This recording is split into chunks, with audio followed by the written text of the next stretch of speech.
وہاں سے پوری قوم آتی ہے. اچھا میں یہاں پہ یہ بتا دوں آپ کو کہ یہ پیغام یہ جو میں بتا رہا ہوں اس واقعے کو بتانے کا ہرگز یہ مقصد نہیں ہے کہ مسلمان بھی یہ کام کرنے لگ جائے کہ مندروں میں داخل ہو کے بتوں کو توڑے. نہیں، یہ شرعاً جائز نہیں ہے کہ آپ کسی بھی عبادت گاہ کو نقصان پہنچائے، خصوصاً ایسی جگہ پر جہاں پر آپ کا غیر مسلموں کے ساتھ معاہدہ ہے. جیسے کہ ہم اس ملک میں رہتے ہیں تو ہمارا یہاں پہ معاہدہ ہے کہ ہر مذہب کے لوگ ہوں گے، سب کو ایکول رائٹس ملنا ہے اور کوئی کسی کو تکلیف نہیں پہنچائے گا.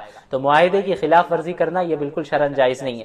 یہاں تک کہ صحابہ کرام بھی جب نئی نئی جگہوں کی وہ انہیں فتوحات حاصل ہوتی تھی تو ان جگہوں پہ جاتے ہی وہ دوسروں کی عبادت گاہوں کو نہیں توڑتے تھے، بلکہ وہ غیر مسلمین بھی جو کہ اسلامی حکومت میں رہتے تھے ذمہ بن کر، انہیں یہ حق دیا جاتا تھا اسلامی حکومت کی طرف سے کہ آپ کی بھی حفاظت کی جائے گی، آپ کی جان کی بھی حفاظت کی جائے گی، آپ کے مال کی بھی حفاظت کی جائے گی، اور آپ کی عبادت گاہوں کی بھی حفاظت کی جائے گی، اور آپ کو اپنے مذہب پر چلنے کی اجازت رہے گی. کوئی زور زبردستی آپ کو مسلمان نہیں بنایا جائے گا. یہ میں نے بیچ میں اس لیے کہہ دیا کیونکہ کیا ہوتا ہے کہ بھئی کوئی بھی کسی بھی ویڈیو کو بیچ سے کراپ کر کے اب یہ بتانے لگ جائے کہ بھئی مفتی شمائل صاحب یہ تعلیم دے رہے ہیں کہ بتوں کو توڑا جائے مندروں میں گھس کر. ایسا نہیں ہے. ہم تو الحمدللہ ایسے آرگنائزیشن سے تعلق نہیں رکھتے ہیں جو یہ علل اعلان کہتے ہیں جو لوگ کہ بھئی ہم ساری مسجدوں کو ڈھا دیں گے، ہم مسلمانوں کو قتل کر دیں گے اور اس ملک سے نکال دیں گے، انہیں ذلیل و رسوا کریں گے، ان کی آذانیں بند کروا دیں گے. تو ہمارا تعلق ایسے ایکسٹریمسٹ گروپ سے نہیں ہے. ہم تو مسلم ہیں، اور مسلم وہ ہوتا ہے جو لوگوں کی ہدایت کی فکر کرتا ہے. تو ہاں ہم یہ تو علل اعلان کہیں گے کہ بھئی جو لوگ بتوں کی عبادت کر رہے ہیں غلط کر رہے ہیں. آپ اگر بتوں کی عبادت کر رہے ہیں آپ گمراہی میں. ہدایت صرف ایک اللہ کی اطاعت اور محمد رسول اللہ صلی اللہ علیہ وسلم کی اطاعت میں ہے. اس میں تو ہم کوئی کمپرومائز نہیں کریں گے، کوئی لاگ لپیٹ والی بات نہیں ہے، کلیئر کٹ بات ہے. اگر آپ کو کامیاب ہونا ہے ایک اللہ کی اطاعت کیجئے، آپ کو کامیاب ہونا ہے محمد رسول اللہ کی اطاعت کیجئے. اس دین کو، دین اسلام کو چھوڑ کر آپ کسی بھی مذہب کو اختیار کریں گے آپ باطل پر ہیں. یہ میں صاف کہہ رہا ہوں. لیکن مسلمانوں کو اس بات کی ہرگز اجازت نہیں ہے کہ دوسرے کی عبادت گاہوں کو وہ نقصان پہنچائے، خصوصاً ہماری شریعت میں. حضرت ابراہیم کا مسئلہ ہی الگ تھا، یہ انہی کی قوم میں سے تھے اور وہاں پہ کچھ ایسا معاہدہ نہیں تھا، اور انہیں چونکہ پوری قوم ایک نبی تھے، انہیں پوری قوم کو دعوت دینی تھی اور ان کے عقیدے پہ طنز کرنا تھا، انہیں بتانا تھا. اس وجہ سے یہ خاص واقعہ بیان کیا گیا. تو جب یہ ہوا کہ قوم واپس آ گئی تو انہوں نے دیکھا کہ بھئی سارے معبودوں کو جو ہے سارے ٹوٹے پڑے ہیں سارے بت. تو لوگوں نے کہا کہ یہ ابراہیم نے ہی کیا ہوگا، ابراہیم جو ہے ہمارے بتوں کے خلاف بات کرتا ہے. تو انہیں بلایا گیا حضرت ابراہیم علیہ السلام کو اور ان سے پوچھا گیا کہ بھئی آپ نے کیا یہ انت فعلت هذا بآلهتنا یا ابراہیم. حضرت ابراہیم فرماتے نہیں، قال کبیرهم هذا فاسألوهم. یہ جو بڑا بت ہے جس کے اوپر کلہاڑی انہوں نے کندھے پہ رکھ دی تھی، انہوں نے کہا کہ اس بت نے سب کو توڑ دیا. تو سب کہتے بھئی اب ہم اس سے کیسے پوچھیں گے، یہ کیسے توڑ سکتا ہے، اس سے کیسے بات کریں گے. تو حضرت ابراہیم نے کہا تو پھر عقل نہیں ہے تمہارے پاس، کیسے عبادت کرتے ہو تم ایسی چیزوں کی جو اپنے نفع و نقصان کی مالک نہیں ہے وہ چیز، تم کیوں عبادت کرتے ہو. تو پھر بہرحال قوم غصے میں آئی اور حضرت ابراہیم علیہ السلام کو انہوں نے یہ فیصلہ کیا کہ آگ میں ڈالا جائے اور انہیں سزائے موت دے دی جائے. تو پھر انہیں آگ میں ڈالا گیا، لیکن اللہ نے فرمایا قلنا یا نار کونی بردن وسلاما علی ابراہیم، کہ اللہ تعالیٰ نے آگ کو حکم کیا کہ تم ٹھنڈی ہو جاؤ. حضرت ابراہیم کو آگ نقصان نہیں پہنچا سکی اللہ کے حکم سے، نبی تھے. یہ معجزہ تھا ظاہر ہے. اب ضروری نہیں ہے کہ ہر مسلمان کے ساتھ ایسا ہو، یہ اللہ تعالیٰ معجزات کو ہر وقت تو نہیں صادر فرماتا، یہ حضرت ابراہیم کے ساتھ ہوا. اب اگر پھر بعد میں کتنے ایسے مسلمان رہے، کتنے ایسے اللہ کی طرف دعوت دینے والے رہے کہ صرف اسلام کی بنیاد پہ انہیں زندہ جلا دیا گیا اور جل گئے، ختم ہو گئے. تو وہاں یہ نہیں کہا جا سکتا کہ بھئی حضرت ابراہیم کو تو بچایا گیا تھا ہمیں بھی بچایا جائے. نہیں، یہ معجزات کبھی کبھی ہوتے ہیں. یہ دنیا تو دارالاسباب ہے، یہاں کاز اینڈ ایفیکٹ کا جو مسئلہ ہے وہ چلنا ہی ہے. اجر تو اصل موت کے بعد ملنا ہے، جو انعام ملنا ہے موت کے بعد. جو جل کر مر گئے مومن وہ شہید ہو گئے، شہادت کے درجے پہ فائز ہو گئے، اور جس آرام میں ابھی ہے وہ جس عیش و عشرت میں ہم تصور بھی نہیں کر سکتے. وہ کہتے ہیں کہ بھئی کاش ہمیں واپس دنیا میں صرف اس لیے بھیجا جائے تاکہ ہم بتا دیں لوگوں کو مجھے اللہ تعالیٰ نے کیا کیا دیا ہے. تو اتنے آرام میں ہے وہ. ہمارے لیے ہمیں لگتا ہے کہ بھئی اس دنیا سے مر کے چلے گئے، وہ زندہ ہے اللہ کے یہاں. بل احیاء عند ربهم یرزقون. سارے وہ مسلمان جنہیں ظلمن قتل کیا جاتا ہے، چاہے ہندوستان میں ہو، فلسطین میں ہو، کہیں بھی ہو، جن کو قتل کیا جا رہا ہے اس بنیاد پہ مارا جا رہا ہے کہ وہ مسلمان ہیں، انہیں خوشخبری ہو. آپ سب کو خوشخبری ہو جو اللہ کے راستے میں تکلیف جھیل رہے ہیں، آپ کے لیے اللہ نے وہ اجر رکھا ہے جو ہر ایک کو نہیں ملنا ہے. بہرحال حضرت ابراہیم کو اللہ تعالیٰ نے محفوظ رکھا. اور اس کے بعد پھر آیت نمبر 78 میں حضرت داؤد اور حضرت اسماعیل علیہ السلام کا ذکر ہے. حضرت داؤد بھی نبی ہیں، حضرت اسماعیل بھی نبی ہیں. حضرت داؤد باپ ہیں حضرت سلیمان، حضرت داؤد اور حضرت سلیمان. حضرت داؤد بھی نبی ہیں، حضرت سلیمان بھی نبی ہیں. اور حضرت داؤد علیہ السلام باپ ہیں اور حضرت سلیمان بیٹے ہیں ان کے. ہوا یہ اچھا دونوں اللہ کے نبی باپ بیٹے. ایک مسئلے میں دو لوگوں کا اختلاف ہوا یہ کہ ایک شخص کی بکریاں تھیں اور ایک شخص کے پاس کھیت ہے. تو جس شخص کی بکریاں تھیں اس کی بکریوں نے اس دوسرے شخص کے کھیت کو کھا لیا. تو اب دونوں میں لڑائی ہو گئی. اب دونوں پہنچے حضرت داؤد علیہ السلام کے پاس کہ بھئی آپ فیصلہ فرما دیں. تو حضرت داؤد علیہ السلام نے یہ فیصلہ کیا کہ یہ معلوم کیا کہ بھئی دیکھو یہ جو کھیت کو اس کی بکریوں نے کھا لیا ہے، اس کھیت کی قیمت کیا بنتی ہے.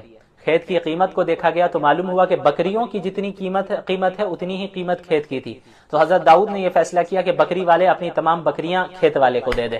اب یہ دونوں آگے چلتے ہیں سلیمان علیہ السلام کے پاس، یعنی حضرت داؤد کے بیٹے کے پاس آتے ہیں اور سیم کیس کو پیش کرتے ہیں کہ بھئی یہ معاملہ ہے، ایسا ایسا ہے، آپ فیصلہ فرمائیں. حضرت سلیمان علیہ السلام تھوڑا الگ فیصلہ فرماتے ہیں. وہ اس طریقے سے کہ وہ کہتے ہیں کہ بھئی جس کی بکریاں ہیں وہ یعنی جس کی بکریوں نے اس کا کھیت کھایا ہے وہ کھیت والے کو اپنی بکریاں وقتی طور پر دے، وقتی طور پر. اور جس کی بکریاں ہیں وہ کھیت والے کے کھیت میں کام کرے اور کھیت والا بکریاں چراتا رہے اور اس کے دودھ کو استعمال کرتا رہے اور بکری والا کھیت میں کام کرے یہاں تک کہ کھیت واپس اتنا ہو جائے جتنا اس وقت یعنی بکریوں کے کھانے کے وقت کھیتی تھی اور کھیت تھا وہاں پہ، اس کو اتنا وہ جب ہو جائے واپس تو اس کے بعد جو ہے اپنی بکریاں وہ واپس لے لے اور اس کو اپنا یہ جو ہے کھیت اس کو واپس کر دے. تو بہرحال یہ دو الگ الگ فیصلے تھے. تو اللہ تعالیٰ نے نہ حضرت داؤد کی تردید فرمائی اور نہ حضرت سلیمان کی تردید فرمائی. کیوں؟ کیونکہ ایک ایسا مسئلہ تھا جس میں اللہ کی طرف سے کوئی صریح نص یا آیت نازل نہیں ہوئی تھی کہ ایسے ہی فیصلہ کرنا ہوگا. یہ ایک اجتہادی مسئلہ تھا. حضرت داؤد نے اجتہاد کیا اور ایک فیصلہ کیا، حضرت سلیمان نے ایک اجتہاد کیا اور ایک فیصلہ کیا. تو اللہ تعالیٰ نے حضرت داؤد کے بھی فیصلے کو غلط نہیں کہا اور حضرت سلیمان کے فیصلے کو بھی غلط نہیں کہا، بلکہ اتنا کہہ دیا ففہمناہا سلیمان، کہ ہم نے سلیمان علیہ السلام کو اس مسئلے میں زیادہ سمجھ دی. یعنی حضرت سلیمان علیہ السلام کے فیصلے کو اللہ تعالیٰ نے پسند فرمایا کہ یہ زیادہ صحیح ہے، لیکن حضرت داؤد کے فیصلے کو غلط نہیں کہا کیونکہ اجتہادی مسئلہ ہے. اسی طرح معلوم ہوا کہ ایسے مسائل جس میں کوئی نص صریح موجود نہ ہو، صریح حدیث یا صریح آیت موجود نہ ہو، تو وہ اجتہاد والا مسئلہ ہوتا ہے جہاں پہ علماء اجتہاد کریں گے.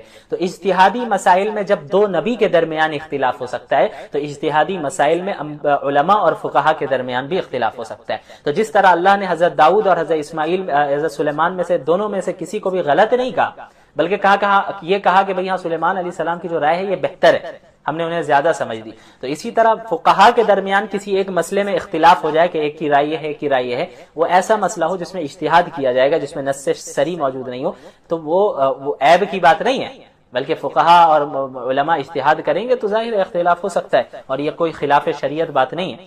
اگر خلاف شریعت بات ہوتی تو اللہ تعالیٰ یہاں پر حضرت داؤد کو غلط کہہ دیتے، لیکن ایسا نہیں کہا اللہ نے. اس کے بعد حضرت ایوب کا ذکر علیہ السلام، وَأَيُّوبَ إِذْ نَادَىٰ رَبَّهُ. حضرت ایوب علیہ السلام بھی بہت سی آزمائشوں سے گزرے، ان کا سارا ساز و سامان، گھر بار، اولاد سب ختم ہو گئے تھے اور خود بڑی بیماری میں مبتلا تھے، لیکن اللہ تعالیٰ نے ان کو ایک نیک اہلیہ بھی دی تھی، وہ ان کی خدمت کرتی تھی. اور پھر ایک وقت آیا کہ تمام آزمائشیں ختم ہوئیں اور اللہ تعالیٰ نے انہیں بہت نوازا. اس کے بعد حضرت یونس علیہ السلام کا ذکر ہے آیت نمبر 87 میں، وَذَنُّونِ إِذْ ذَهَبَ مُغَاضِبًا فَظَنَّ أَن لَّن نَّقْدِرَ عَلَيْهِ فَنَادَىٰ فِي الظُّلُمَاتِ أَن لَّا إِلَٰهَ إِلَّا أَنتَ سُبْحَانَكَ إِنِّي كُنتُ مِنَ الظَّالِمِينَ. حضرت یونس علیہ السلام کی قوم بھی شرک کیا کرتی تھی، انہیں دعوت دی اسلام کی طرف، توحید کی طرف، لیکن ان کی قوم نے انکار کیا. تو آخر میں حضرت یونس علیہ السلام نے فرما دیا کہ اب اگر تم ایمان نہیں لاتے ہو تو 3 دن کے بعد تم پر اللہ کی طرف سے عذاب آنے والا ہے، اللہ نے بتا دیا. اب جب 3 دن گزر جاتے اور آخری رات ہوتی ہے تو اللہ کے حکم کے آنے سے پہلے ہی حضرت یونس بستی سے نکل جاتے ہیں کہ بھئی اب اللہ کا عذاب آنے والا ہے تو ہم تو مومن ہیں اس لیے ہم نکل جائیں گے. جیسے انبیاء علیہ السلام کو حکم ہوا، حضرت لوط کو بھی حکم ہوا کہ بھئی آپ راتوں رات نکل جائیے کیونکہ صبح عذاب آنے والا ہے. تو ایسے ہی حضرت یونس کی قوم پہ صبح عذاب آنے والا تھا تو حضرت یونس رات میں ہی نکل گئے. لیکن ہوا یہ کہ ابھی تک اللہ کا حکم آیا نہیں تھا کہ آپ نکل جائیں، اللہ کے حکم آنے سے پہلے ہی وہ نکل گئے بستی سے. تو قوم نے بہرحال پھر توبہ کر لی تھی، ان پہ عذاب نہیں آیا تھا حضرت یونس کی قوم پر.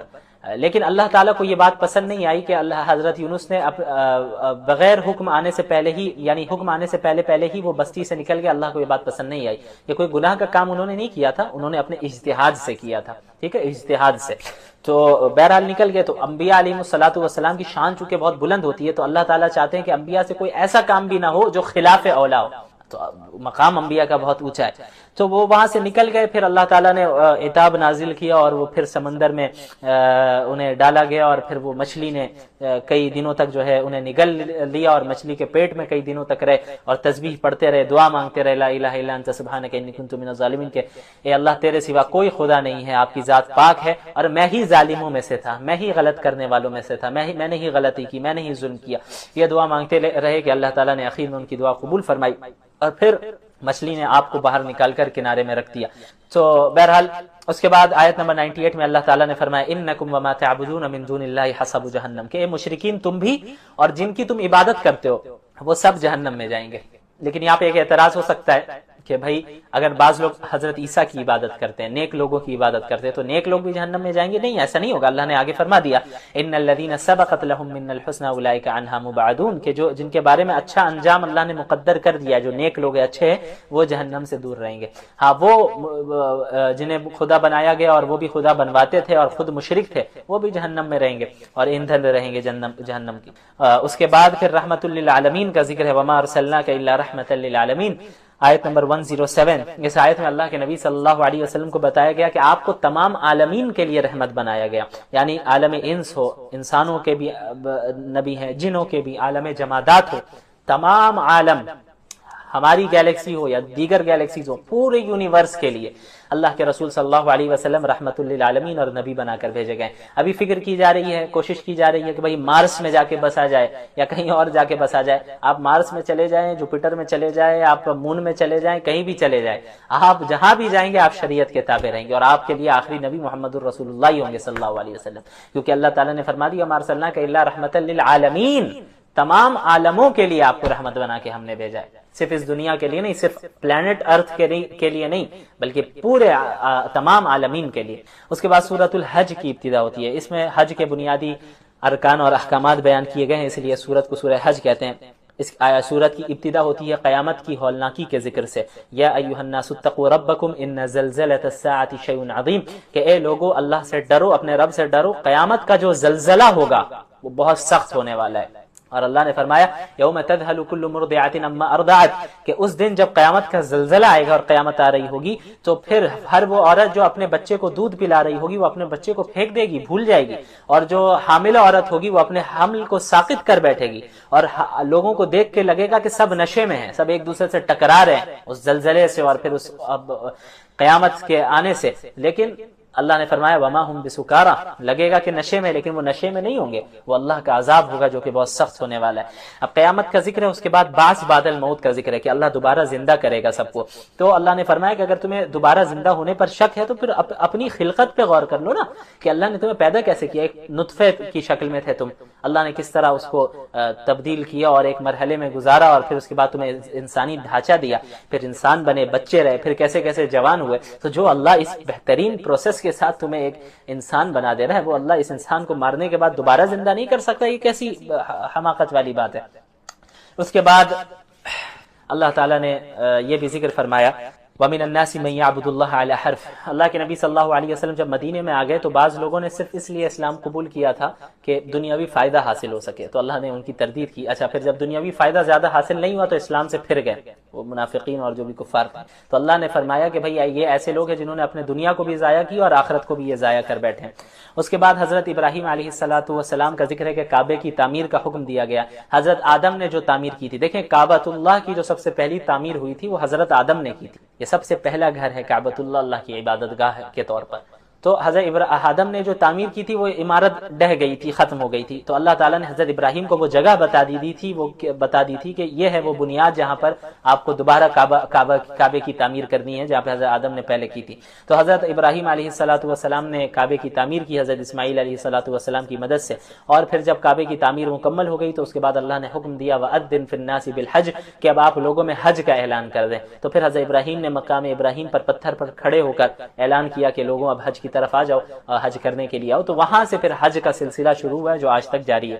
اس کے بعد قربانی کا ذکر کیا اللہ نے، لن ینال اللہ لحومها ولا دماؤها ولکن ینالہ التقوی منکم، کہ بقرعید میں ہم جو قربانی کرتے ہیں عید الاضحیٰ میں، اللہ فرما رہا ہے کہ ان جانوروں کا گوشت یا خون ہمارے پاس نہیں پہنچتا، بلکہ وہ تمہارا تقوی ہے جو ہمارے پاس پہنچتا ہے۔ تو اللہ تعالیٰ کو ہم کوئی گوشت یا خون نہیں دیتے ہیں، اللہ تعالیٰ کو تو تقوی دیکھنا ہے کہ کس نیت کے ساتھ یہ اپنے جانوروں کی قربانی اللہ کے سامنے کر رہا ہے۔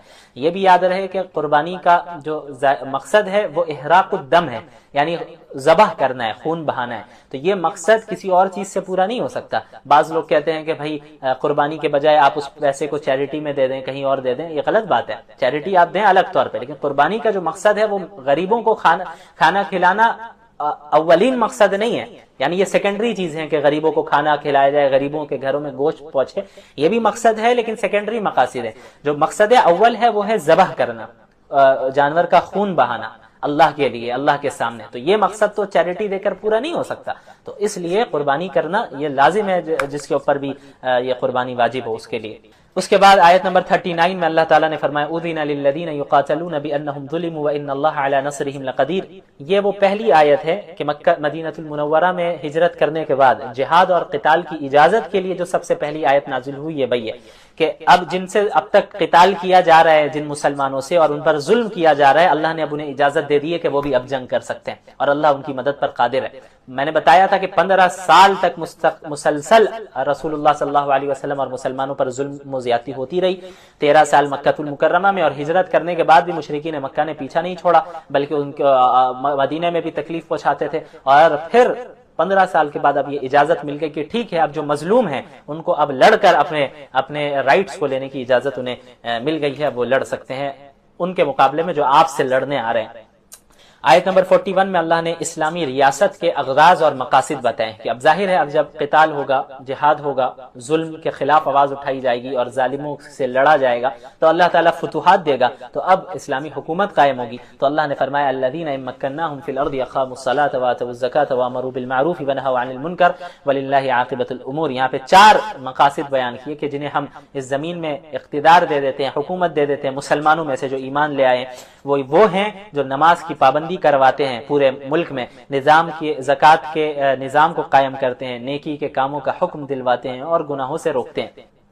اس کے بعد اللہ کے رسول صلی اللہ علیہ وسلم کو تسلی دی گئی کہ آپ کو جو انکار کرتے ہیں آپ پریشان نہ ہوں، آپ دعوت کا کام کرتے رہیں۔ آپ سے پہلے بھی انبیاء علیہ السلام کو جھٹلایا گیا اور انہیں جو ہے طرح طرح کی تکلیفیں پہنچائی گئیں۔ آپ پر جو اعتراضات کرتے ہیں، جو ڈاؤٹس اسلام پہ رکھتے ہیں، شبہات اور اعتراضات ہوتے ہیں، آپ ان سے بالکل نہ گھبرائیں۔ پچھلے انبیاء کے ساتھ بھی یہ ہوا، اللہ تعالیٰ انہیں ختم فرمائے گا۔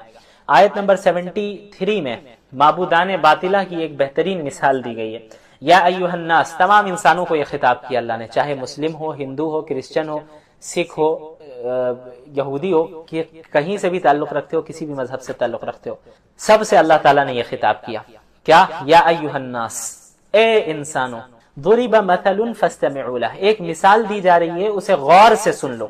ان الذین تدعون من دون اللہ، جن لوگوں کی تم اللہ کے سوا، جن لوگوں کی تم عبادت کرتے ہو، یعنی جن بتوں کو تم پوجتے ہو، جن کی عبادت کرتے ہو، جن آئیڈلز کو پوجتے ہو، ان الذین تدعون من دون اللہ، اللہ کے سوا تم جن چیزوں کی بھی عبادت کرتے ہو، پکارتے ہو، لن یخلقوا ذبابا، ان سب نے مل کر بھی ایک مکھی تک پیدا نہیں کی ہے، ولا اجتمعوا لہ، اور نہیں کر پائیں گے، یعنی وہ سب مل کر بھی ایک ساتھ جمع ہو کر بھی ایک مکھی تک پیدا نہیں کر سکیں گے۔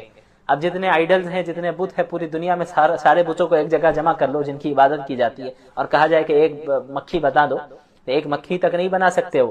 اللہ نے اتنی کائنات کو، پوری کائنات کو بنایا، تمام مخلوقات کو پیدا کیا۔ وَإِن يَسْلُبْهُمُ الذُّبَابُ شَيْئًا، اور مکھی پیدا کرنا تو دور کی بات، اگر وہ مکھی ان بتوں کے سامنے سے اور ان خداؤں کے سامنے سے کوئی چیز اٹھا کر لے جائے، لا يستنقذوه منه، تو وہ اس مکھی سے وہ چیز واپس بھی نہیں لے سکتے۔ مکھی بنانا تو دور کی بات، مکھی اگر کوئی چیز سامنے سے اٹھا کر لے جائے تو وہ جو معبودان باطلہ ہیں وہ تو مکھی سے اس چیز کو واپس بھی نہیں لے سکتے۔ ضعف الطالب والمطلوب، کیا ہی کمزور ہیں جو دعا مانگ رہے ہیں ان بتوں سے، وہ بھی کمزور ہے، اور جن سے دعا مانگی جا رہی ہے وہ بھی کتنے کمزور ہیں۔ تو اللہ تعالیٰ ہی کی وہ ذات ہے جس نے پوری کائنات کو بنایا اور قادر مطلق ہے، اور وہی وہ ذات ہے جن کی عبادت کرنی ہوگی۔ اس کے بعد آیت 78 میں اللہ نے فرمایا وما جعل علیکم فی الدین من حرج، اللہ تعالیٰ نے اس دین میں کوئی حرج نہیں رکھا ہے، یعنی اللہ کا یہ دین بہت آسان ہے، عمل کرنے والے آسانی سے عمل کریں گے۔ ہاں اس آسانی کا ہرگز یہ مطلب نہیں ہے کہ ذرہ برابر بھی تکلیف نہیں ہوگی، کوئی مشقت نہیں آئے گی، نہیں۔ آسانی کا مطلب یہ ہے کہ اللہ نے اس دین میں کوئی ایسا حکم نہیں دیا ہے جو کہ انسان کی طاقت اور قدرت سے باہر ہو، جو انسان کر ہی نہیں سکتا، امپاسبل ہو۔ اللہ نے ایسا کوئی حکم نہیں دیا۔ ہاں اعمال کو کرنے میں تھوڑی بہت مشقت تو آئے گی، فجر میں اٹھنے میں دشواری ہوگی، مال خرچ کرنے میں مشقت آئے گی اور دیگر چیزوں میں مشقت آئے گی، تو مشقت پر ہی تو اجر ملنا ہے۔ بغیر مشقت کے دن ہو، ایک بھی مشقت نہ ہو ذرہ برابر بھی، تو ایسا تو پاسبل نہیں ہے۔ مشقتوں کی بنیاد پہ ہی اجر ملنا ہے۔ ہاں لیکن یہ دین عمل کرنے والوں کے لیے بہت آسان ہو جاتا ہے، اور یہ آسان ہے۔ اس کے بعد آیت نمبر 78 میں اللہ نے فرمایا، اللہ کے رسول صلی اللہ علیہ وسلم اور اللہ کے رسول کی اس امت کی فضیلت بیان کی ہے۔ لِيَكُونَ الرَّسُولُ شَهِيدًا عَلَيْكُمْ وَتَكُونُوا شُهَدَاءَ عَلَى النَّاسِ فَأَقِيمُوا الصَّلَاةَ۔ قیامت کے دن سابقہ انبیاء علیہم السلام کی قوموں کو جب بلایا جائے گا تو پچھلی قومیں اپنے انبیاء کے متعلق جھوٹی گواہی دیں گی کہ یا اللہ انہوں نے ہم تک پیغام نہیں پہنچایا، تو اس امت کو محمد رسول اللہ صلی اللہ علیہ وسلم کو اور ان کی امت کو گواہ کے طور پر لایا جائے گا، اور یہ امت محمدیہ پچھلے انبیاء کے حق میں گواہی دے گی کہ یہ قومیں جھوٹ بول رہی ہیں، یہ کفار جھوٹ بول رہے ہیں، انبیاء نے اپنی رسالت کا حق ادا کیا، اپنی نبوت کا حق ادا کیا۔ تو یہ فضیلت ہے امت مسلمہ کی، تمام انسانوں پر انہیں جو ہے گواہ بنایا جائے گا۔ الرحمن الرحیم، تمام تعریفیں اس اللہ کے لیے جو تمام عالم کا رب ہے، بڑا رحمان ہے اور رحیم ہے، رحم کرنے والا ہے۔ تو اس میں توحید داخل ہے کہ ایک اللہ کی عبادت کرنے کی طرف بلایا جا رہا ہے، ایک اللہ کی تعریف کرنے کی طرف بلایا جا رہا ہے۔ تو پورے قرآن میں جہاں توحید کی تفصیل موجود ہے، سورۃ الفاتحہ میں اس کا نچوڑ موجود ہے کہ پہلی آیت میں توحید کی دعوت دی جا رہی ہے۔ توحید کسے کہتے ہیں؟ ایک اللہ کو ماننا، اللہ کی ذات میں بھی کسی کو شریک نہیں ٹھہرانا، اللہ کی صفات میں بھی کسی کو شریک نہیں ٹھہرانا۔ عبادت کے لائق بھی صرف اللہ ہے، دعا بھی اگر کسی سے مانگی جائے گی صرف اللہ سے مانگی جائے گی، عبادت بھی کسی کے سامنے کی جائے گی تو صرف اللہ سے کی جائے گی۔ جیسا کہ یہاں پہ ہے ایاک نعبد و ایاک نستعین، اس میں احکامات کا بھی بیان ہے کہ ہم آپ کی ہی عبادت کرتے ہیں اور آپ سے ہی مدد چاہتے ہیں۔ تو مدد کس سے چاہیں گے؟ صرف اللہ رب العالمین سے۔ سوال کس سے کریں گے؟ اللہ رب العالمین سے۔ رزق دینے والا اللہ ہے، روزی دینے والا اللہ ہے، اولاد دینے والا اللہ ہے، نعمتوں کو دینے والا بھی اللہ ہے، نعمتوں کو واپس لینے والا بھی اللہ ہے۔ تو سوال کس سے ہوگا؟ صرف اللہ رب العالمین سے۔ تو سوال بھی اللہ سے ہوگا اور عبادت بھی اللہ کی ہوگی، صرف اللہ کی۔ اور عبادت کی جو خاص علامتیں ہوتی ہیں، مثلا رکوع کرنا، مثلا سجدہ کرنا، یہ ساری عبادت کے سائنز ہیں، عبادت کی علامتیں ہیں۔ تو عبادت کی علامتیں بھی اللہ کے ساتھ خاص ہیں۔ اگر کوئی آپ دیوار کے سامنے سجدہ کریں، یعنی دیوار کو سجدہ کرے، کسی درخت کو سجدہ کرے، درخت کے سامنے رکوع کریں، کسی انسان کے سامنے آپ رکوع کریں، سجدہ کریں، تو یہ بالکل جائز نہیں ہے، کیونکہ رکوع کرنا، سجدہ کرنا یہ ایک عبادت کی علامت ہے، اور عبادت کی تمام علامتیں اللہ کے ساتھ خاص ہیں۔ تو رکوع، سجدہ، نماز، روزہ، ذکر اور ساری چیزیں صرف اللہ کے لیے کی جائیں گی۔ وَإِيَّاكَ نَسْتَعِينُ، اور ہم مدد بھی آپ سے ہی مانگتے ہیں۔ سوال، مدد اللہ سے مانگی جائے گی۔ براہ راست اللہ سے مانگنا ہمیں سیکھنا ہوگا، چھوٹی چیزوں کو بھی اللہ سے آپ اللہ سے بات کیجئے، جس طرح آپ بات کرتے ہیں، اپنے آپ سے بھی بعض لوگ بات کرتے ہیں، تو اپنے آپ سے بات کرنے کے بجائے اللہ سے بات کیجئے۔ یہ آپ ذہن میں رکھیے، اللہ موجود ہے، اللہ دیکھ رہا ہے، اللہ مجھ سے قریب ہے۔ اللہ نے فرمایا وَإِذَا سَأَلَكَ عِبَادِي عَنِّي فَإِنِّي قَرِيبٌ، دوسرے پارے کی آیت ہے، اس کی تشریح انشاءاللہ کل کروں گا، میں ایک نقطہ بتاؤں گا اللہ نے چاہا تو، کہ جب میرے بندے آپ سے میرے بارے میں پوچھیں تو آپ بتا دیں کہ ہم ان سے قریب ہیں۔ تو اللہ ہم سے کہہ رہے ہیں کہ ہم تم سے قریب ہیں، تو پھر ہمیں دور جانے کی ضرورت نہیں ہے نا۔ ہم جب اللہ قریب ہے تو اللہ سے بات کریں گے۔ سارے انسان دور ہیں، ساری مخلوقات دھوکہ دیتی ہیں، ساری مخلوقات ایسی ہیں جو آپ کا ساتھ چھوڑ دینے والی ہیں، لیکن اللہ کی ذات ایک ایسی واحد ذات ہے جو ہر وقت آپ کا ساتھ دینے والی ہے۔ اللہ کی ذات ایک ایسی ذات ہے جو آپ کو ایمان کی طرف بلا رہی ہے، جنت کی طرف بلا رہی ہے۔ دنیا اور دنیا داری تو دوزخ کی طرف بلاتی، تو ہمیں اللہ کی طرف جانا ہے، اللہ سے مانگنا ہے۔ تو دعا بھی اللہ سے، سوال بھی اللہ سے۔ اس کے علاوہ صراط الذین انعمت علیہم، اس میں ان لوگوں کا ذکر ہے کہ جن کے ساتھ ہمیں شریک ہونا ہے، ہمیں کن لوگوں کو فالو کرنا ہے اور کنہیں فالو نہیں کرنا ہے، سورہ فاتحہ میں ہی بتا دیا گیا۔ خلاصہ بریفلی، تفصیل تو پورے قرآن میں موجود ہے۔ فالو کرنا ہے ہمیں صراط الذین انعمت علیہم، ان لوگوں کا راستہ فالو کرنا ہے جن پر اللہ نے انعام کیا۔ اب وہ کون سے لوگ ہیں؟ اسے دوسری جگہ اللہ نے فرمایا النبیین والصدیقین والشہداء والصالحین، کہ نبی ہیں، انبیاء کو فالو کرنا ہے، پروفٹس کو فالو کرنا ہے، جو معصوم ہوتے ہیں، گناہ ان سے ہو نہیں سکتے، وہ انبیاء علیہ الصلوۃ والسلام ہے، انہیں فالو کرنا ہے۔ والصدیقین، اور صدیقین کو فالو کرنا ہے، اور صحابہ کرام کو فالو کرنا ہے۔ والشہداء، اور جو شہید ہو گئے اللہ کے راستے میں ایمان اور اعمال صالحہ کے ساتھ، اللہ کے لیے لڑتے ہوئے شہید ہوئے، ان شہداء کو فالو کرنا ہے۔ والصالحین، اور نیک لوگوں کو فالو کرنا ہے، اچھے لوگوں کو فالو کرنا ہے، سلف صالحین کو فالو کرنا ہے، کہ ان حضرات وہ حضرات ہیں جو کتاب و سنت کے مطابق عمل کرتے ہیں. ہم انہی حضرات کے راستے کی طرف ہدایت کی دعا اللہ سے ہر نماز میں مانگتے ہیں. صراط الذین انعمت علیہم. اور کن لوگوں کے ساتھ نہیں ہونا ہے؟ غیر المغضوب علیہم ولا الضالین. ان لوگوں کا راستہ نہ دکھائیے یا اللہ، ہمیں ان لوگوں کو فالو نہیں کرنا ہے جو مغضوب ہے. مغضوب علیہم، مغضوب علیہم کا کیا مطلب ہوتا ہے؟ جن پر اللہ کا غضب نازل ہوا، جن پر اللہ کا غصہ نازل ہوا. یہ کون لوگ ہیں؟ مفسرین نے بتایا کہ یہود ہیں. تو یہود کیسے ہو گئے مغضوب علیہم؟ ان کے پاس علم موجود تھا، تورات کا علم تھا، تورات میں مذکور تھا کہ محمد رسول اللہ صلی اللہ علیہ وسلم آخری نبی آئیں گے، لیکن انہوں نے ریجیکٹ کر دیا. علم ہونے کے بعد بھی عمل نہیں کیا. تو جو لوگ علم ہونے کے باوجود اللہ کی نافرمانی کرتے ہیں، عمل نہیں کرتے، وہ مغضوب علیہم ہیں، ان پر اللہ کا غضب نازل ہوتا ہے. تو ہم سب پناہ چاہتے ہیں ایسے افراد میں ہم داخل نہ ہوں. اور ولا الضالین، اور نہ ہی ہم ضالین میں ہونا چاہتے ہیں. ضالین کون ہے؟ جو لوگ گمراہ ہیں، سیدھے راستے سے بھٹکے ہوئے. یہ وہ لوگ ہیں جن کے پاس علم ہی نہیں ہے، علم کے بغیر عمل کرتے ہیں. اور ظاہر ہے جب علم کے بغیر عمل کیا جائے گا تو پھر بدعات داخل ہو جائیں گی، خرافات داخل ہو جائیں گی، اور آپ ادھر ادھر بھٹکنے لگیں گے، سیدھے راستے سے ہٹ جائیں گے. تو یہ ضالین ہیں جن میں نصارہ کو مفسرین نے ذکر کیا ہے. تو نہ ہمیں ایسا بننا ہے کہ علم ہونے کے باوجود ہم عمل نہ کریں، اور نہ ایسا کرنا ہے کہ ہم اندھی تقلید کریں، بلائنڈلی فالو کریں کسی کو بھی. علم نہیں ہے بس جو کر رہا ہے ہم بھی کرنے لگ جائیں، یہ بھی نہیں. ہمیں کتاب و سنت اور سلف صالحین کو تھامے رکھنا ہے. بہرحال سورۃ الفاتحہ یہ بہت اہم سورت ہے، اس کا خلاصہ مختصراً میں نے بتا دیا. اس کے بعد سورۃ الفاتحہ کے بعد جس سورت کی ابتدا ہوتی ہے اسے سورۃ البقرہ کہتے ہیں. اب بقرہ کا مطلب کیا ہوا؟ ہم نے سب سنا ہے سورۃ البقرہ، سورۃ البقرہ. بقرہ کا مطلب کیا ہوتا ہے؟ دیکھیں، بقرہ گائے کو کہتے ہیں، بقرہ گائے کو کہتے ہیں. تو اس سورت کو گائے کی سورت کیوں کہا جاتا ہے، گائے والی سورت کیوں کہا جاتا ہے؟ کیونکہ اس سورت میں بنی اسرائیل کا ایک خاص واقعہ ذکر کیا گیا ہے، جس واقعے کا گائے سے تعلق ہے، بقرہ سے تعلق. تو اس مناسبت سے اس سورت کو سورۃ البقرہ کہا جاتا ہے. وہ واقعہ کیا ہے اسی بارے میں؟ وہ یہ ہے کہ حضرت موسیٰ علیہ السلام کے دور میں بنی اسرائیل میں ایک شخص کا قتل کر دیا جاتا ہے، یعنی ایک شخص کو قتل کر دیا جاتا ہے. اور کس نے قتل کیا، قاتل کون ہوتا ہے، یہ معلوم نہیں چلتا ہے.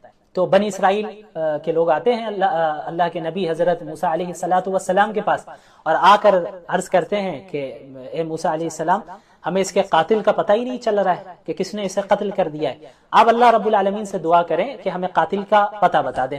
تو حضرت موسیٰ علیہ السلام دعا کرتے ہیں. دعا کرنے کے بعد اللہ رب العالمین کی طرف سے حکم ہوتا ہے کہ ان سے کہو کہ ایک گائے کو ذبح کریں، اور پھر ذبح کرنے کے بعد اسی گائے کے ایک حصے سے اس مقتول کو، یعنی جو مر چکا ہے، جس کا قتل کیا گیا ہے، اس کے باڈی میں ٹچ کریں.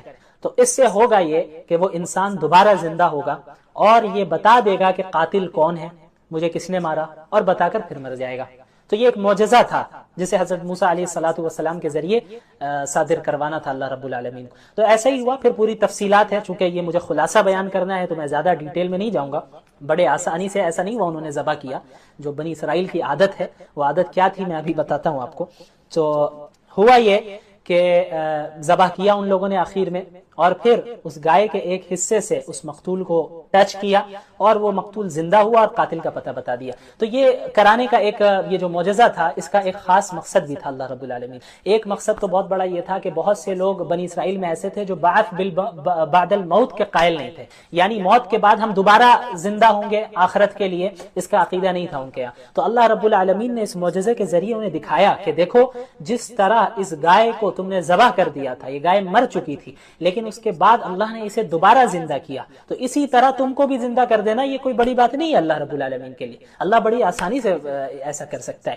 اس کے علاوہ بنی اسرائیل چونکہ بہت ایسی قوم تھی جو اللہ کی نعمتوں کی ناشکری کیا کرتی تھی. ہر جگہ اللہ رب العالمین، اور اس پارے میں تقریباً پہلے پارے میں بنی اسرائیل کا ہی ذکر ہے. وہ ان کی سب سے بڑی خرابی یہ تھی کہ اللہ کی نعمتوں کی ناشکری کیا کرتے. دعویٰ تو تھا کہ ہم موسیٰ کے ماننے والے ہیں، ٹھیک ہمارے طرح، ہم اور آپ جیسے آج ہے ویسے ہی تھے وہ. ہم دعویٰ کرتے ہیں کہ ہم محمد الرسول اللہ کے فالوورز ہیں، لیکن جب عمل کرنے کا ٹائم آتا ہے تو رسول اللہ کی مخالفت کرتے ہیں، رسول اللہ کی سنتوں کو ہی ترک کرتے ہیں. ہم جیسا کرتے ہیں ویسے ہی وہ کرتے تھے. وہ مانتے تھے، حضرت موسیٰ کو سامنے کہتے تھے ٹھیک ہے آپ کے ساتھ ہم چل رہے ہیں، فرعون کے پاس سے بچ کر بھاگ رہے ہیں یہ لوگ حضرت موسیٰ علیہ السلام کے پاس کے ساتھ، آگے سمندر ہے، پیچھے اس کا لشکر موجود ہے فرعون کا. تو اب حضرت موسیٰ کو کہہ رہے بھائی کیا ہوا، خامخواہ آپ ہم کو لے کر آ گئے، اچھا تھا ہم غلامی ہی کر رہے تھے، وہی صحیح تھا، اب آگے سمندر ہے ہم کیسے جائیں گے. تو جب اپنا مطلب انہیں نظر آتا تو حضرت موسیٰ کی اتباع کرتے، لیکن جہاں اب تھوڑی سی فراخی آ جاتی اور دیکھتے ہیں کہ بھئی اب تو مسئلہ نہیں ہے، تو حضرت موسیٰ کی ہی نافرمانی کرنے لگ جاتے تھے۔ اللہ تعالیٰ نے ان پر کتنی نعمتیں کی، فرعون سے بچایا، سمندر کو پھاڑ کر بیچ سے راستہ نکالا، آسمان سے من اور سلوہ نازل کیا، طرح طرح کی چیزیں نعمتیں ان کو دی، لیکن بار بار گمراہی میں جاتے یہ اپنی مرضی سے جاتے۔ یہی ہوا کہ جب حضرت موسیٰ علیہ الصلوۃ والسلام حضرت فرعون کے پاس، حضرت فرعون نہیں، وہ فرعون کے پاس سے جو ہے بچ کر نکل آئے، اللہ نے انہیں نجات دے دی، تو ہوا یہ کہ بنی اسرائیل ایک قوم کے پاس سے گزرنے کے بعد وہ قوم ایسی تھی جو ایک بتوں کی عبادت کرتی تھی، تو انہیں دیکھ کر مزہ آیا کہ ارے موسیٰ علیہ السلام یہ قوم تو جو ہے عبادت کر رہی ہے بتوں کی، تو آپ بھی ایک خدا بنا کے دیجئے نا، آپ بھی ایک بت ہمیں بنا کر دیجئے جس کی ہم عبادت کریں۔ تو حضرت موسیٰ بھی پریشان، یار یہ کیسی جاہل قوم ہے کہ جن کو ہم نے اللہ کے پاس سے بچایا، اللہ رب العالمین کے فضل سے اللہ رب العالمین نے انہیں بچایا، ظلم سے بچایا، فرعون کے ظلم سے بچایا، نجات دے دی توحید کی دعوت کی بنیاد پہ، توحید کے قائل ہونے کی بنیاد پہ، اور اس نے جو ہے بتوں کو دیکھ لیا اور پھر کہہ رہی ہے کہ یہ قوم کے اب بت ہمیں بھی بنا کر دے دیں۔ تو حضرت یہ آیت ہے اجعل لنا الہا کما لہم آلہہ۔ بہرحال تو ہوا یہ کہ حضرت موسیٰ علیہ الصلوۃ والسلام کو اللہ رب العالمین نے تورات دینے کے لیے کوہ طور پر بلایا تھا 40 راتوں کے لیے، اس کی تفصیل گزرے گی جب میں انشاءاللہ بتاؤں گا۔ تو ان دنوں میں ہوا یہ کہ یہ جو قوم تھی بنی اسرائیل، حضرت موسیٰ چونکہ موجود نہیں تھے وہاں پہ، تو انہوں نے کیا کیا کہ انہوں نے ایک بچڑا بنا لیا، یعنی ایک بچڑے کو معبود بنا لیا اپنا، ایک پتلا تھا بچڑے کا، اس کی عبادت کرنے لگ گئے۔ تو ان کے اندر گائے کی عظمت، تقدس کہیں نہ کہیں ان کے دل میں چھپی ہوئی تھی۔ تو اللہ رب العالمین نے مقتول کے قاتل کو پتہ لگوانے کے لیے گائے کو ذبح کرنے کا حکم جو دیا، اس میں جہاں بہت ساری حکمتیں تھیں، ان میں ایک یہ بھی حکمت تھی کہ جس کی عظمت، تقدس جس کا ان کے اندر بیٹھ چکا ہے، جنہیں وہ خدا سے ملاتے ہیں، تو انہیں احساس ہو کہ جب وہ ذبح کر رہے ہیں تو یہ خدا، یہ چیز خدا یا یہ جانور خدا نہیں ہو سکتا، اللہ رب العالمین ہی ایک واحد ذات ہے، واحد خدا ہے۔ اور بھی کئی حکمتیں علماء نے بیان کی۔ تو اسی مناسبت سے اس سورت کو کیا کہا جاتا ہے؟ سورۃ البقرہ۔ اچھا، ابتدا ہوتی ہے اس سورت کی الف لام میم سے۔ الف لام میم حروف مقطعات میں سے ہے۔ حروف مقطعات کسے کہتے ہیں؟ آپ نے قرآن کی بہت سی سورتوں میں دیکھا ہوگا، الف لام میم، الف لام را، ہا میم، نون، قاف، کاف، ہا یا عین صاد، یہ سارے آپ نے پڑھے ہوں گے حروف کو۔ تو ان حروف کو حروف مقطعات کہتے ہیں۔ مقطعات کا مطلب کیا ہوتا ہے؟ جو الگ الگ ہو، الگ الگ۔ تو الف لام میم یہ الگ الگ حرف ہے، کاف، ہا یا عین صاد الگ الگ حرف ہے، اس وجہ سے انہیں حروف مقطعات کہتے ہیں۔ اچھا، اس کی میننگ کیا ہے؟ یہ اس کا جو صحیح علم ہے وہ صرف اللہ رب العالمین کے پاس ہے، صرف اللہ رب العالمین کے پاس ہے۔ لیکن اس کو اللہ نے ذکر کیا کیوں؟ اس کے پیچھے بہت سی حکمتیں علماء کرام نے بیان کی ہے، جن میں سے ایک بہت بڑی حکمت یہ بھی ہے، میننگ نہیں، حکمت، میننگ تو اللہ کو معلوم ہے، حکمت ایک بہت بڑی یہ بھی ہے کہ چونکہ قرآن نے چیلنج دیا کفار کو کہ اگر آپ اللہ کے نبی کو سچا نبی نہیں مان رہے اور آپ اس کلام کو کلام اللہ نہیں مان رہے، تو آپ اس جیسی کتاب لا کر دکھائیے۔ جب آپ اس کتاب کا انکار کر رہے ہیں اور کہہ رہے ہیں کہ یہ محمد کا اپنا کلام ہے، علیہ باللہ، محمد رسول اللہ صلی اللہ علیہ وسلم کا اپنا کلام ہے، آپ کا یہ دعویٰ ہے، تو آپ اس جیسا کلام لا کر دکھائیے، ایک سورت اس جیسا لا کر دکھائیے آپ۔ تو الف لام میم، کاف، ہا یا عین صاد، ان حروف مقطعات کے ذریعے ایک حکمت اس کے پیچھے یہ بھی ہے کہ اللہ رب العالمین نے یہ بھی پیغام دیا کہ دیکھو یہ وہی حروف ہیں، الف سے لے کے یا تک وہی حروف ہیں، الف لام میم، کاف، ہا یا عین صاد، یہ الفابیٹس میں سے ہی ہے، عربک الفابیٹس میں سے ہی ہے، یہ وہی حروف ہیں جن کو استعمال کر کے تم بھی بات کرتے ہو، جن کو استعمال کر کے تم بھی اپنا کلام بناتے ہو۔ تو قرآن کریم بھی انہی حروف میں، کوئی الگ سے حروف استعمال نہیں کیے گئے، یہی الف سے لے کے یا تک کو استعمال کیا گیا۔ انہی حروف کا استعمال کرنے کے باوجود قرآن کریم فصاحت اور بلاغت میں اور اپنے کلام کے اعتبار سے، اپنے معنی کے اعتبار سے اتنے بلند مقام پر ہے کہ اس جیسا کلام کوئی پیش نہیں کر سکتا۔ تو تم بھی تو انہی حروف کو استعمال کرتے ہو نا۔ اگر تم کہتے ہو کہ یہ قرآن اللہ کا کلام نہیں ہے، تو اس جیسی صورت استعمال کر کے بنا کر لاؤ، انہی حروف کو استعمال کر کے۔ اس کے بعد آیت نمبر 13 سے 3 رسولوں کا ذکر ہے۔ وَضْرِبْ لَهُمْ مَثَلًا أَصْحَابَ الْقَرْيَةِ إِذْ جَاءَهَا الْمُرْسَلُونَ۔ ایک علاقہ تھا جہاں اللہ تعالیٰ نے 2 رسولوں کو ایک ساتھ بھیجا اس قوم کے پاس، اس بستی کے پاس، کہ اللہ کی آیتوں کی تبلیغ کرے، انہیں ایمان والوں کو خوشخبری سنائے، انکار کرنے والوں کو اللہ کے عذاب سے ڈرائے، تو ان کی قوم نے دونوں رسولوں کو جھٹلا دیا۔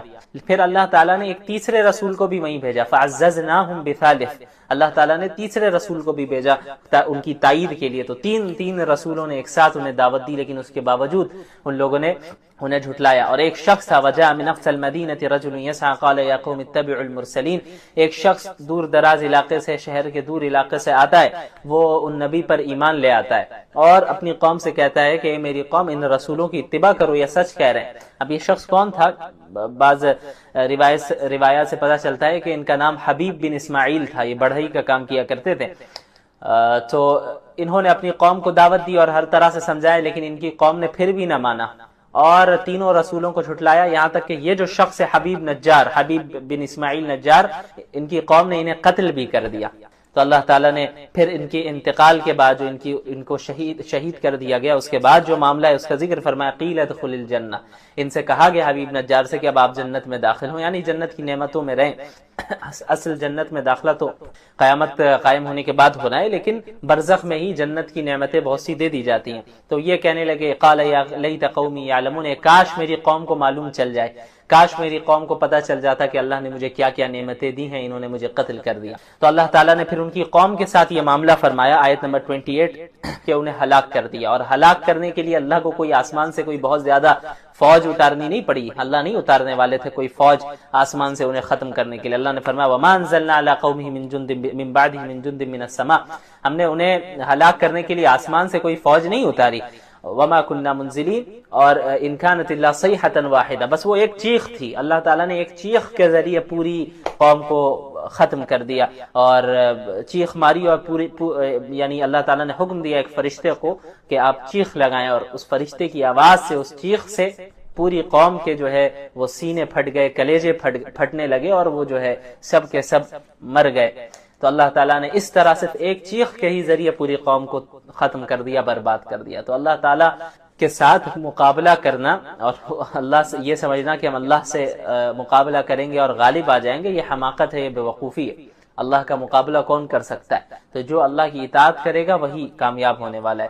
اس کے بعد آیت نمبر 65 میں اللہ تعالیٰ نے یہ بتایا، اليوم نختم علی افواہہم وتکلمنا ایدیہم وتشہد ارجلہم بما کانوا یکسبون، جو گنہگار ہوں گے، جو کفار ہوں گے، اللہ تعالیٰ ان کی زبان پر، ان کے منہ پر مہر لگا دے گا اور ان کے اعضاء گواہی دیں گے۔ زبان سے تو ہو سکتا ہے وہ جھوٹ بولیں گے، بعض یہ بھی جھوٹ کہیں گے کہ بھئی وما کننا مشرکین، ہم تو شرک نہیں کیا کرتے تھے، لیکن اللہ ان کے منہ پر ان کی زبان پر مہر لگا دے گا، اور ان کے جو اعضاء ہوں گے، باڈی پارٹس ہوں گے، ہاتھ ہے، پیر ہے، یہ پارٹس گواہی دیں گے کہ بھئی یہ گناہ کیا کرتے تھے۔ پھر آیت نمبر 69 میں مشرکین کی تردید کی گئی ہے کہ مشرکین آپ صلی اللہ علیہ وسلم کے متعلق یہ بھی کہا کرتے تھے کہ علیاذ باللہ یہ شعر و شاعری کرتے ہیں۔ تو اللہ نے فرمایا وما علمناہ الشعر وما ينبغي له، ہم نے محمد صلی اللہ علیہ وسلم کو شعر و شاعری کی تعلیم نہیں دی، اور ان کی یہ شان کے لائق بھی نہیں ہے کہ وہ شعر و شاعری کرے، بلکہ یہ تو ان هو الا ذکر و قرآن مبین، یہ تو نہایت واضح نصیحت اور کھلا ہوا قرآن کریم ہے۔ اس کے بعد آیت نمبر 77 میں اللہ نے اپنے انسان کی تخلیق کی طرف اور اس کی جو ابتدائی تخلیق کا مرحلہ ہے اس کی طرف غور کرنے کا حکم دیا۔ وَلَمْ يَرَ الْإِنسَانُ أَنَّا خَلَقْنَاهُ مِن نُطْفَةٍ فَإِذَا هُوَ خَصِيمٌ مُبِينٌ۔ مکہ مکرمہ میں ایک شخص تھا، مشرک شخص تھا، عاص بن وائل کے نام سے۔ وہ ایک مرتبہ آپ صلی اللہ علیہ وسلم کے پاس آتا ہے اور بوسیدہ ہڈی لے کر آتا ہے، اور اس بوسیدہ ہڈی کو وہ بالکل ریزہ ریزہ کر دیتا ہے، اور کہتا ہے مذاق اڑاتے ہوئے کہ اللہ اس کو بھی دوبارہ ٹھیک کر دے گا، اللہ اسے بھی دوبارہ زندہ کر دے گا۔ تو اللہ نے فرمایا کہ ایک ایسا شخص ہے، اپنی تخلیق پر غور کرے، اپنی کریشن پہ غور کرے۔ ایک پانی کے ایک نطفے سے اللہ تعالیٰ نے اسے بنایا، اس کی حیثیت کیا تھی، اور آج جب جو ہے یہ اللہ نے اسے طاقت دے دی، اب انسان کا ڈھانچہ، اس کے جسم تیار ہے، اور وہ اس کے اندر قوت ہے، بات کر سکتا ہے، چل سکتا ہے، پھر سکتا ہے، تو اللہ ہی سے لڑ رہا ہے وہ۔ جو اللہ ایک نطفے سے پورے انسان کو بنانے پر قادر ہے، وہی اللہ اس انسان کے مرنے اور گلنے کے بعد دوبارہ زندہ کرنے پر کیا اسے قادر نہیں ہے؟ بالکل قادر ہے۔ اس کے بعد سورۃ الصافات کی ابتدا ہوتی ہے، یہ بھی مکی سورت ہے، اس میں بھی اسلام کے جو بنیادی عقائد ہیں، توحید ہے، رسالت ہے، قیامت ہے، اس کا اس بات کیا گیا ہے۔ اور اس کے بعد مشرکین کا ایک بہت غلط عقیدہ تھا، وہ یہ تھا کہ وہ سمجھتے تھے کہ فرشتے جو ہیں وہ اللہ کی بیٹیاں ہیں، علیاذ باللہ، تو اس کی بھی تردید کی گئی۔ تو شروع میں اللہ تعالیٰ نے کئی فرشتوں کی قسمیں کھائی ہیں، مختلف فرشتوں کی، والصافات صفا، ان فرشتوں کی قسم جو صفے باندھ کر کھڑے رہتے ہیں۔ تو مختلف فرشتوں کی قسمیں کھائیں، بلکہ 3 قسم کے فرشتوں کی قسمیں کھائی ہیں، فزاجرات زجرا، اور ایسے فرشتے جو ڈانٹ ڈپٹ کرتے ہیں، یعنی جب شیاطین آسمان کی طرف جاتے ہیں باتیں سننے کے لیے تو فرشتے انہیں بھگاتے ہیں، جناتوں کو، تو زجر کرتے ہیں، توبیخ کرتے ہیں، انہیں ڈانٹتے ہیں، ڈپٹتے ہیں۔ ان فرشتوں کی قسم، فتالیات ذکرا، ان فرشتوں کی قسم جو ذکر کی تلاوت کرتے ہیں۔ تو ان کا قسموں کے کھانے کا مقصد یہ ہے کہ بعض تو ایسے تھے مشرکین میں جو فرشتوں ہی کی عبادت کرتے تھے، تو اس کی بھی تردید ہے کہ اللہ ہی واحد ذات ہے جو عبادت کا مستحق ہے، اور ان مشرکین کی بھی تردید ہے جو فرشتوں کو اللہ کی علیاذ باللہ بیٹیاں سمجھا کرتے تھے۔ اس کے بعد آیت نمبر 42 میں سورۃ الصافات کی اللہ تعالیٰ نے اہل جنت کا ذکر کیا کہ اولئک لہم رزق معلوم فواکہ وہم مکرمون، کہ اہل جنت کو رزق معلوم ملے گا، یعنی رزق میں کوئی شبہ نہیں ہوگا کہ پتہ نہیں ملے گا یا نہیں ملے گا، ایسا نہیں، 100% انہیں معلوم ہوگا کہ رزق ملنا ہے۔ اس دنیا میں ہمیں تو اس کی کوئی گارنٹی نہیں ہے نا کہ آج سے 5 سال بعد پتہ نہیں ہم کیا کھائیں گے، کس کنڈیشن میں ہوں گے، فائنینشیل حالت کیا ہوگی، کل کیا کھائیں گے، پرسوں کیا کھائیں گے، ملے گا نہیں ملے گا، اس کی کوئی گارنٹی نہیں ہے۔ لیکن جنت میں کوئی شبہ نہیں ہوگا، رزق ہر حال میں مل کر رہے گا، کوانٹٹی میں بھی، یعنی انلیمیٹڈ کوانٹٹی بھی، کوالٹی بھی شاندار اور ایسے عمدہ کوالٹی کے جس کا ہم اپنی امیجنیشن سے بھی باہر ہو، اور سکون کے ساتھ، یعنی اس بات کا بھی اندیشہ نہیں کہ بھئی ملے گا یا نہیں ملے گا، ہر حال میں ملے گا، یقیناً ملے گا، ہمیشہ ملے گا۔ اس کے بعد اہل جہنم کا ذکر ہے کہ اذالک خیر النزل ام شجرۃ الزقوم 63 میں آیت نمبر، کہ اس میں اہل جہنم کے کھانے کا ذکر ہے کہ جو زقوم کا درخت ہے وہ ان کا کھانا ہوگا، جو کہ بہت ہی بدبودار اور نہایت کڑوا اور دکھنے میں بھی بہت عجیب و غریب ہوتا ہے۔ انہیں زبردستی وہ کھائیں گے، بھوک کی عالم ہوگی، یہ حالت ہوگی کہ وہ جو ہے زبردستی اسے کھائیں گے، کھانا پڑے گا، اور وہ حلق میں اٹک جائے گا وہ پھل، اور پھر اب انہیں پانی چاہیے ہوگا تو پھر پانی دیا جائے گا، کھولتا ہوا پانی انہیں پینا پڑے گا، جس سے ان کے جسم کے اندر کے ساری چیزیں وہ گلنے لگیں گی۔ اللہ تعالی ہم لوگوں کی حفاظت فرمائے۔ اس کے بعد آیت نمبر 75 سے مختلف انبیاء علیہ السلام کا ذکر شروع ہو رہا ہے، حضرت نوح، حضرت ابراہیم، حضرت موسیٰ، حضرت ہارون، حضرت لوط، حضرت یونس علیہ السلام کے واقعات بتائے گئے۔ حضرت نوح علیہ السلام نے 950 سال تک دعوت دی، لوگوں نے نہیں مانا، انہوں نے دعا کی تو اللہ نے ان کی دعا کو قبول فرمایا اور حکم دیا کہ کشتی بنائے اور کشتی میں آپ اور مومنین سوار ہو جائیں۔ اللہ نے باقی قوم کو، کفار کو ہلاک کیا۔ پھر جب طوفان ختم ہو گیا اور نوح علیہ السلام اور مومنین زمین میں آئے، تو پھر اب جو نسل انسانی چلی ہے حضرت نوح علیہ السلام سے، ان کے 3 بیٹوں سے چلی ہے، ایک کا نام سام تھا، ایک کا نام حام تھا، اور تیسرے کا نام یافس تھا۔ اس کے بعد آیت نمبر 83 سے حضرت ابراہیم کا ذکر ہے، وَإِنَّ مِن شِيعَتِهِ لَإِبْرَاهِيمَ، کہ حضرت ابراہیم بھی حضرت نوح کے گروہ میں سے ہی تھے، ان کی جماعت میں سے ہی تھے۔ کیا مطلب؟ انبیاء کی جماعت میں سے تھے، اور عقائد دونوں کے سیم تھے، دونوں توحید کے قائل تھے، اللہ کے نبی تھے۔